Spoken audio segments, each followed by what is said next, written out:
What's up, fam? So many of you guys already know that I was a Marine Corps combat veteran. I spent 13 years in the Marine Corps, but many of you might not realize that I was also a military trained interrogator through the counterintelligence specialist opportunity that I had. Now, there's a certain level of discretion that has to be used when talking about interrogation tactics, but I'm only going to share with you 3 specific interrogation techniques that are used in order to coerce detainees into cooperating with us and giving us information. Now, I think Christians and people who have just come out of Christianity should pay very close attention to these approaches.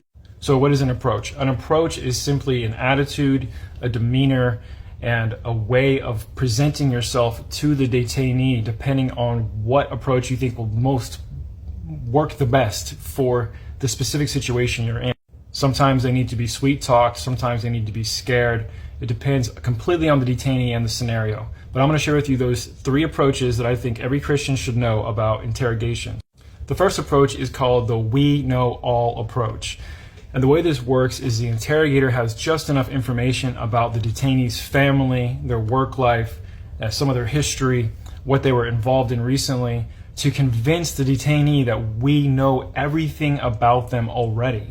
So if the detainee tries to lie to us, we're going to know automatically that he's full of crap, and we are going to make him pay for that. But if he tells us the truth, then oh yeah, we already knew that. We're just verifying. Thank you for cooperating. Clearly you don't actually know everything. We just pretend we do. The second approach I want to share with you is called the pride and ego down approach, which is the antithesis of the pride and ego up approach, which maybe I'll share with you in another video. The pride and ego down approach is designed to convince the detainee that they're so sloppy and so bad at their job and so bad as a father, as a husband, as a countryman, or whatever they're involved in, that they're just so terrible and so hideously bad at what they do that you're lowering and squashing their ego down to make them feel completely humbled and worthless. Then the only value that they'll actually have would be if they become valuable to us by working with us. Then we will give them value. The last approach I'll tell you about is called the fear up approach.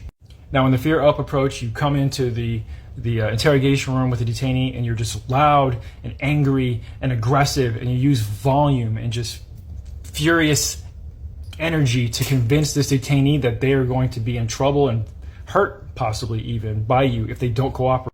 Basically just scaring the crap out of them to try and make them cooperate. We know all, pride and ego down, and fear up. If you apply these approaches consistently for hours and hours, days and days, without changing anything about your approach, your detainee will eventually break and become submissive and cooperative.